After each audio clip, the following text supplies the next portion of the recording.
Altos ejecutivos de la FIFA son detenidos en Zúrich por petición de la justicia estadounidense.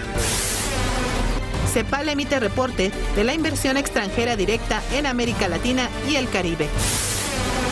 Protección Civil instala el Comité de Evaluación de Daños en Acuña, Coahuila. Iniciará el gobierno capitalino operativos contra el transporte irregular. Más de 30,000 manifestantes en el tercer día de marchas en la capital del país. Concluye visita de Estado de Dilma Rousseff en México. Comenzamos con el análisis. ¿Qué tal? Muy buenos días, bienvenidos a la mesa del primer café en este jueves 28. Muchísimas gracias por acompañarnos como todas las mañanas. Ana María Salazar, Raimundo Riva Palacio, ¿cómo están? Muy buenos días. Juan Pablo Elías. Hay una crisis deportiva, de negocios, política en el mundo. Después de esta investigación, estas dos investigaciones paralelas del Departamento de Justicia sobre ejecutivos de la FIFA, la Procuradora General de Estados Unidos anunció ayer, Loretta Lynch, dijo ayer, cuando hizo este anuncio de la investigación, de que la corrupción de dos generaciones de funcionarios de la FIFA, particularmente ejecutivos del continente americano y empresarios del continente americano, 14 de ellos, 7 de ellos arrestados ayer, había sido rampante, sistémica y enraizada en Estados Unidos. Es una declaración durísima de la Procuradora de Estados Unidos. Dijo, dos generaciones de ejecutivos de fútbol realizaron una corrupción rampante, sistémica y enraizada en Estados Unidos. En estos momentos hay una reunión de emergencia en Suiza, en Zúrich, convocada por el presidente de la FIFA, Sepp Blatter, quien no está, cuando menos en esta primera parte de la investigación, involucrado o mencionado en los documentos, en el expediente, en el alegato judicial del fiscal de Brooklyn de 164 páginas. No aparece Sepp Blatter, no aparece. Vamos a hablar de esto mucho más a fondo. A mí lo que me sorprende es que se atrevan a hacer una reunión y juntarse todos, porque fue como los arrestaron. No. O sea, la última vez que se juntaron fue cuando los arrestaron. Esta es una reunión de emergencia de la FIFA, porque mañana, viernes... ¿Tú crees que no van a estar así nerviosos? Se pone a votación. Hoy inicia el Congreso de la FIFA. Hoy inicia el Congreso, porque mañana se va a votar por el presidente de la FIFA, donde solamente hay dos candidatos. Sepp Blatter, que va por una quinta reelección, y un príncipe jordano, que es el que apoya la Unión Europea.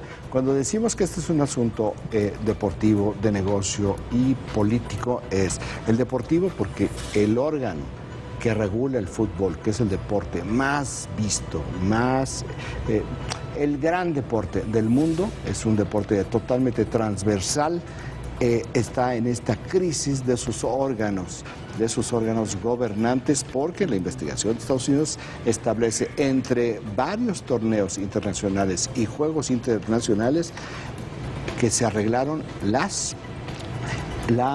sede de Sudáfrica del Mundial del 2010. ¿Cómo se arregló? Jack Warner, vicepresidente de la FIFA, suspendido desde ayer, expresidente de la CONCACAF, recibió $10 millones de Sudáfrica para que se le diera la sede. Marruecos, que también le estaba buscando, solamente le había ofrecido $1 millón, y esta decisión para el Mundial de Sudáfrica se dio en una votación cerrada, donde un voto era el que incluía la balanza, y ese fue de Jack Warner. Bueno, en estos momentos está la reunión de la FIFA.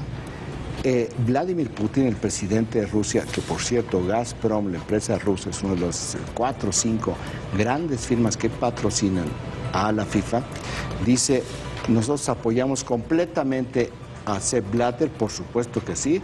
Una de las sospechas es que la FIFA arregló a través de sobornos y corrupciones. Esta es una investigación paralela, aparte de Estados Unidos, para que se le diera la sede a Rusia en el 2018, y que en el 2018 y que se le diera a Qatar en el 2022. Esto Esto va caminando, esta es una investigación suiza, no es la investigación de Estados Unidos. Vladimir Putin ya hubo expresiones. Eso es lo que digo, lo apoyó, sí. lo apoyó. Pero en contra de Estados Unidos. Es que él está argumentando intervencionismo estadounidense.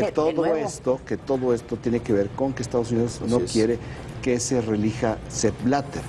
Quien tiene la posición directa en contra de Sepp Blatter es la Unión Europea, donde no es únicamente Michel Platini, que es el jefe de la Unión Europea de Fútbol, quien ya dijo hoy tiene que renunciar Sepp Blatter, sino que el canciller francés Laurent Fabius dijo ya hoy que la votación para el nuevo presidente de la FIFA, que es mañana, tiene que posponerse porque hay un desastre en este momento en la FIFA. Los países africanos ya expresaron su apoyo a Sepp Blatter, por supuesto. Claro. En el asiáticos documento, y africanos siempre han estado muy ligados. En el documento de 164 páginas de la jueza federal de Nueva York establece que entre las cosas que hizo el presidente de la CONCACAF y los ex directivos de la CONCACAF que están detenidos, se encuentra que arreglaron una serie de partidos de miembros de países de la CONCACAF en África previo al Mundial de Sudáfrica. ¿Qué países de la CONCACAF fueron a Sudáfrica al Mundial de Fútbol? Fueron México, Costa Rica, Honduras y Estados Unidos. ¿Qué país jugó 3 partidos en África? México. La Federación Mexicana de Fútbol. La conspiración. Ya estaba a punto de darle una mordidita a mi papá y aquí la conspiración está buenísima. Ayer, Juan Pablo y yo buscamos a la Federación Mexicana de Fútbol para preguntarles cómo se hizo la negociación de los partidos de México en Sudáfrica, en África, previo al Mundial de Sudáfrica. No hubo posibilidades de obtener ninguna declaración. Sacaron un comunicado diciendo no vamos a comentar nada. Oye, con la nueva ley de transparencia que me imagino que viene en el país informativo que promulgó ayer el presidente Enrique Peña Nieto, esa información... Pero la federación es un ente... No, pero público. Recibe dinero del gobierno. Bueno, va a ser un tema fascinante. ¿Qué les parece? O sea, ya lo estás apuntando ahí para que empecemos a pedir la información. ¿Qué les parece si lo paramos aquí? No. Porque vamos a regresar al tema. O sea, le vamos a dedicar un buen tiempo porque tiene tantas implicaciones de todo tipo.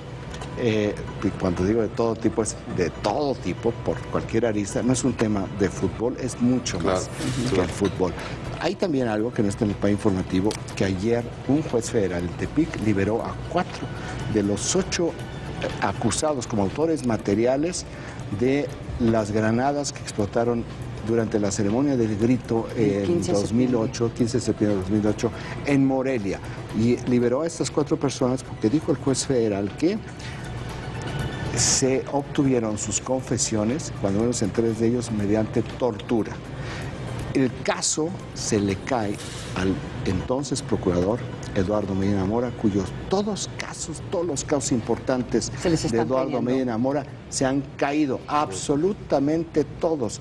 Sí. Tiene una protección jurídica, tiene una protección política, porque es ministro de la Suprema Corte de Justicia. Pero todo lo que se está viendo es que toda la gestión de Eduardo Medina Mora y la Procuraduría General de la República ha sido un fracaso, un desastre. La Procuraduría actual ya apeló al juez para que esto no pueda darse de esta naturaleza. Yo diría que cualquier caso en los últimos 8 años de esta índole, en donde las probabilidades de que o torturaron a las personas que detuvieron, o les pusieron pruebas, o se inventaron, son altísimas, o hubo arrestos, hubo detenciones por parte del Ejército Mexicano, la Marina, en donde no había una orden de cateo y supuestamente lo hicieron infragante. La mayoría de esos casos podrían caerse. Lo habíamos comentado aquí en la mesa. No se ha hecho un estudio sistemático del número de personas que están siendo liberadas, que sería otro tema de... En 2008, el fracaso de Eduardo Medina Mora como procurador, toda la operación limpieza se cayó, todos los funcionarios acusados por Medina Mora de estar vinculados al narcotráfico, todos están libres. Uno está de nuevo trabajando en la Procuraduría. Claro, Noé Ramírez Mandujano, el jefe de la hoy en día se ha ido. Todos libres. 4 de ellos tienen demandas penales contra Eduardo Medina Mora. ¿Cuántos? 4. 4 de 7 jefes que lucharon contra el narcotráfico. Bueno, pues ahí tenemos este desastre de Eduardo Medina Mora que tiene que seguir pagando la Procuraduría hoy en día por todo lo malo que hizo en ese momento. Nos vamos directamente al país informativo que nos proporciona la agencia Intelite. 37% de los impactos, el tema de la FIFA. 47 acusaciones contra 14 ejecutivos de funcionarios de la CONCACAF, que es la confederación que le toca a México, y de la CONMEBOL, que es la confederación en América del Sur. Ni más ni menos. Toda la crema innata de la estructura directiva del fútbol en América Latina está presa o está convicta. Además, 5 empresarios, un brasileño y estadounidenses, que participaron en un esquema de corrupción, manejo de derechos comerciales, de televisión, cambios de sede, torneos. Lo que no hay en esta investigación, no se dice en ningún punto, ni se sugiere, es que se hayan arreglado partidos. Esto es muy importante, ¿no? Porque el aspecto deportivo en esta acusación queda totalmente de lado. No hay nada hasta este momento que diga que se arregló un marcador. ¿Para qué? Para que aclaremos las cosas. La acusación tiene 14 personas, no se va a detener ahí, no hay nombres de empresas, salvo de las que están ya involucradas con sus directivos o ejecutivos detenidos. Hay torneos, hay partidos de fútbol, muchos de ellos en Estados Unidos, que se arreglaron mediante actos de corrupción. No hay más personas de federaciones de América Latina que aparezcan ahí, pero sí se sugieren que va a haber más. Una serie de cosas. Y además vienen las declaraciones ante las autoridades y ahí saldrán muchos más nombres. Y las negociaciones, van a seguramente negociar con algunos de ellos para reducirles las penas, pero que den la información. Bueno, pues vamos a hablar de cualquier manera sobre este tema un poco más adelante. 21% de los impactos, pues sí. El presidente Enrique Peña Nieto promulgó ayer el Sistema Nacional Anticorrupción. Ayer en un evento en Palacio Nacional, gobernadores, el gabinete, los representantes del Poder Legislativo, del Poder Judicial, organizaciones civiles en este evento muy importante el Sistema Nacional Anticorrupción. Muchos dicen, es que no es suficiente. Claro que no es suficiente. Nada es suficiente hasta que se termine de construir, y aún cuando se termine de construir, todavía vendrá una segunda generación de reformas. Pero qué ironía, ¿no? Que el país informativo del día de hoy tiene 3 notas que tiene que ver con el tema de corrupción. Sí, claro. Y le gana el tema de corrupción a la FIFA. 3,5, porque 16% de los impactos concluye la presidenta de Brasil, Dilma Rousseff. Le puso el medio punto. La presidenta de Brasil se debe ir llorando de México, donde le fue muy bien, porque regresa a su país donde le va muy mal, ¿verdad? Muchas acusaciones de corrupción. Mientras estaba ella en México, inclusive detuvieron a un ejecutivo de Petrobras, donde ella fue presidenta del Consejo de Administración cuando se dio la parte de la corrupción. Y el ejecutivo de Brasil, de la FIFA, ¿no? O sea, que también detuvieron a un brasileño también. Es terrible, el cacique del fútbol brasileño a la cárcel. El ejecutivo de la principal empresa de deporte en Brasil a la cárcel, involucrado en este escándalo de la FIFA. O sea que Dilma Rousseff debe haberse ido arrastrando las uñas contra la pista del Aeropuerto Internacional de la Ciudad de México. 6% de los impactos, lo que tú decías, el otro tema vinculado con corrupción o con presunta corrupción, es el de la empresa constructora OHL, cuyas grabaciones ilegalmente obtenidas, en las cuales se sugiere actos de corrupción, particularmente las que salieron a principios de esta semana, donde sí hablan 2 ejecutivos directamente sobre pagos ilegales, irregulares, a varios magistrados del Estado de México, provocaron que la acción cayera ayer. La acción de OHL en México cayera 6,9%. Desde el 6 de mayo pasado, que es cuando empezaron a salir este tipo de grabaciones de OHL, su acción ha caído 26%. Este caso ya provocó la renuncia de un ejecutivo de OHL México y también provocó la renuncia o dimisión del secretario de Comunicaciones del Estado de México, quienes aparecieron en una primera grabación.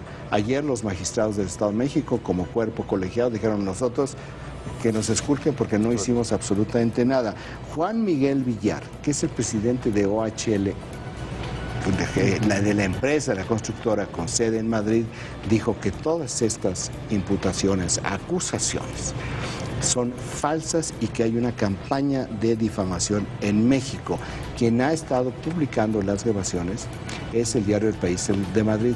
Cosa curiosa, esta información de OHL no aparece en la edición impresa del País.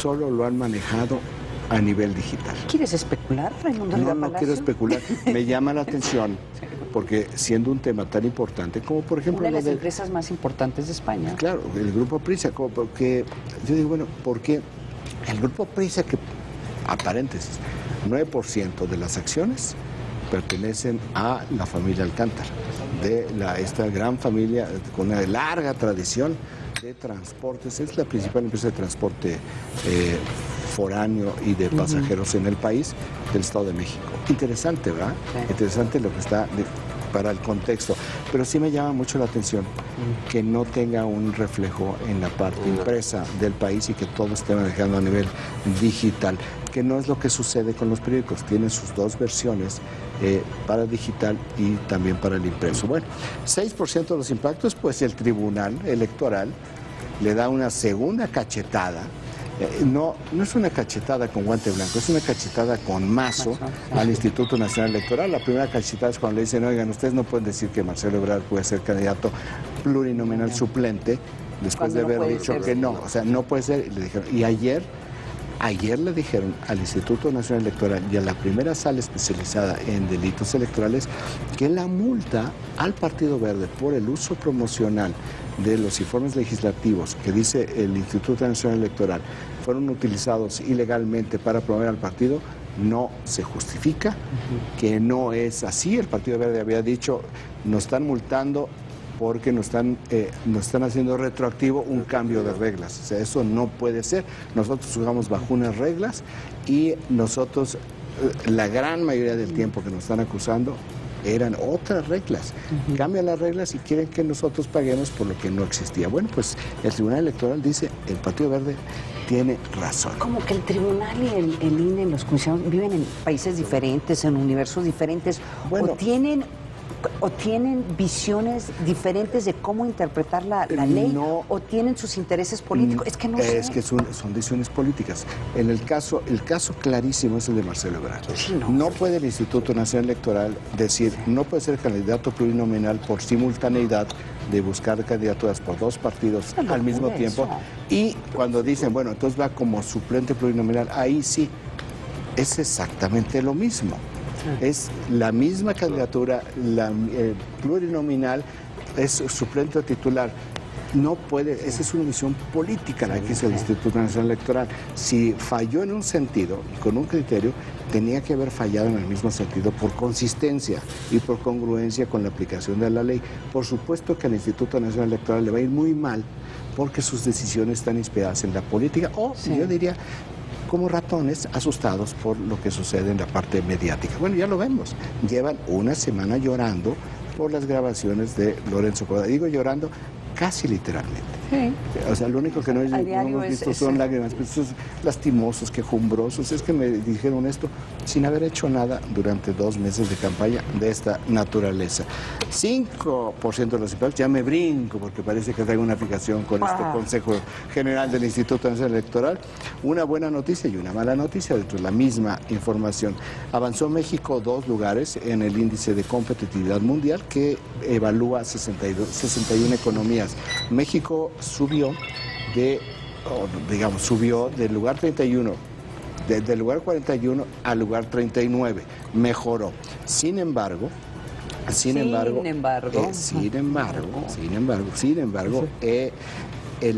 5% de los impactos, la CEPAL, la Comisión Económica para América Latina, dice que hay una caída de la inversión extranjera directa en México, una caída de 49% con respecto al 2013, que se explica porque en el 2013 se concluyó la compra por parte de Heineken de la cervecería Modelo. Fueron 13,000 millones de dólares en una sola operación.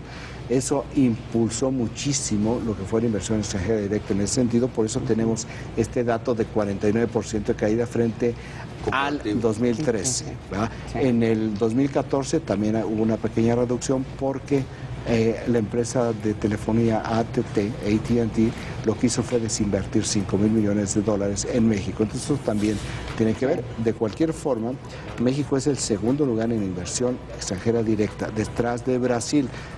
La otra mala es que la inversión extranjera directa de México es más o menos una tercera parte de lo que le entró a Brasil en el mismo periodo. 4% de los impactos a semana y media de las elecciones. Hay una lucha mediática entre el PAN y el PRD porque llevan 2 semanas negociando alianzas en varias partes del país, particularmente en Guerrero, Michoacán y San Luis Potosí, en la cual lo que está en juego, lo que dicen en el PRD, ahorita decimos lo que dicen oficialmente en el PRD, dice, no, en Michoacán nos va muy bien, y el PAN dice, no, Michoacán no podemos nosotros ir con nadie, no vamos a pactar que Luisa María Calderón decline a favor de Silvano Aureoles, y José Isabel Trejo, que es el secretario general del PAN, dice, por supuesto que sí tenemos negociaciones para alianzas en varias partes del país. Y lo que está diciendo Carlos Navarrete, presidente del PRD, dice, eso no es cierto. ¿Quién dice la verdad? ¿Quién dice la verdad? Yo creo, en función de sus antecedentes, que José Isabel Trejo dice la verdad y que sí están negociando algunas alianzas algunas, que yo creo que es ese algunas tema. Para declinar. Exacto. En aquellos lugares donde, por ejemplo, se abrió la elección, está entre 2 y se desplomó uno de los partidos. Pienso, por ejemplo, Michoacán, que es donde hay mucho conflicto. Se desplomó Luisa María Calderón ya varios puntos y está muy cerrada la competencia entre el PRI y el PRD. Si declinara Luisa María Calderón, esos votos podrían darle una diferencia al PRD. El problema es que Michoacán es un caso especial, porque en Michoacán no se juega únicamente una gubernatura, en Michoacán se juegan las fuerzas políticas dentro del PAN, entre Gustavo Madero y Felipe Calderón, por eso ahí sí lo veo complicado. En el caso de Guerrero, por ejemplo, ayer el PRD dijo, no queremos que decline el PAN a favor de la candidata de Beatriz Mójica, que está cayendo en las encuestas. El PAN nunca ha tenido una buena actuación en Guerrero, pero con su candidato Jorge Camacho está haciendo algo más que testimonial. Trae 8 o 10 puntos de preferencia electoral, que no son malas, cuando el PRI trae en estos momentos entre 6 y 8 puntos arriba su candidato a la gubernatura. Bueno, ahí tampoco se están arreglando muy bien. Está el caso de San Luis Potosí, donde el PAN es fuerte y el PRD no, y no han logrado negociar para poderle dar una ventaja, para poder dar un apoyo a la candidata del PAN en San Luis Potosí, que pudiera ser la competitiva o que volviera a empatar o se separara del candidato del PRI. Entonces sí tenemos un proceso de alianzas de último momento entre varios partidos, y estamos viendo algunas cosas que están haciendo 2 de los partidos nuevos, Encuentro Social y el Partido Humanista, que están declinando a favor de candidatos a gobernador de otros partidos. Ayer el Partido Humanista declinó en Guerrero a favor de Beatriz Mójica. ¿Por qué? ¿Qué es lo que están haciendo estos partidos? Seguramente están en la negociación para que a cambio de este tipo de decline, lo que les den es ciertos votos en ciertos distritos para que puedan alcanzar el 2% del registro, del 2% del voto y mantener el registro. Son jugadas de ajedrez las que estamos viendo en este momento y que seguramente es lo que vamos a seguir observando a lo largo de los próximos días. Pues este es el PAI muy nutritivo, muy rico, PAI informativo, y el tema de la FIFA domina la prensa internacional. Sí, ya lo veremos. Y nacional también. Sí, y nacional. Ya lo veremos de regreso. ¿Qué les parece si vemos las primeras planas de lo que ocurrió precisamente con la cobertura con el tema de FIFA? Vamos un corte, no se vaya, regresamos a discutir este y otros temas.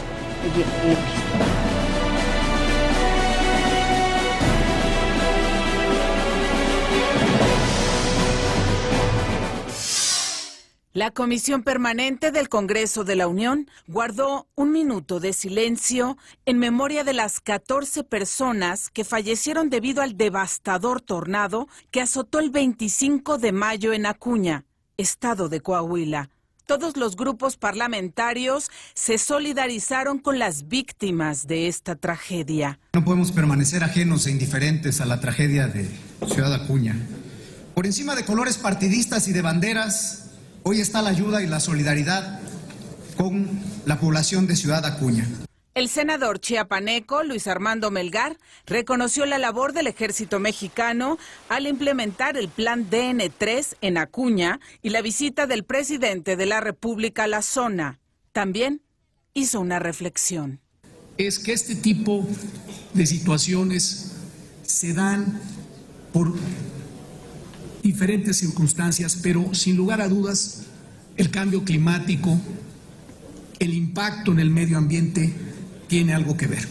Y desde aquí, desde esta tribuna, el Partido Verde Ecologista de México aprovecha esta coyuntura para llamar a la reflexión de la importancia de reconocer y de trabajar en las acciones encaminadas a prevenir y hacer conciencia sobre el cambio climático.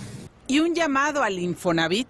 A todas las instancias del gobierno federal y del gobierno estatal que tocan sobre el tema de la vivienda para que ésta sea atendida de manera inmediata, dado su impacto en esta gente que quedó totalmente desprotegida. La Comisión Permanente también aprobó que se solicite a la Secretaría de Gobernación se hagan llegar a Ciudad Acuña los recursos del Fondo Nacional de Desastres Fonden para mitigar la situación. Selene Ávila, Proyecto 40. Así como una el secretario de Hacienda, Luis Videgaray Caso, se reunió con los integrantes del Instituto Mexicano de Ejecutivos de Finanzas. Durante el encuentro celebrado en Palacio Nacional, Luis Videgaray habló sobre la importancia de unir esfuerzos para potenciar el dinamismo de la economía e impulsar aún más las reformas estructurales, la productividad, la inversión y la inclusión financiera. También los convocó a detectar oportunidades y formular propuestas concretas que coadyuven a que el Ejecutivo Federal dé tiros de precisión en materia de política fiscal para estimular el crecimiento económico. Y es que dijo, estamos a tiempo de dar esos tiros precisos, sobre todo ahora que se avecina la presentación y discusión del paquete económico para el año próximo. Por su parte, la presidenta nacional del IMEF, Nelly Molina Peralta, subrayó la calidad de las reformas estructurales, que señaló son un motor fundamental para detonar el desarrollo económico del país.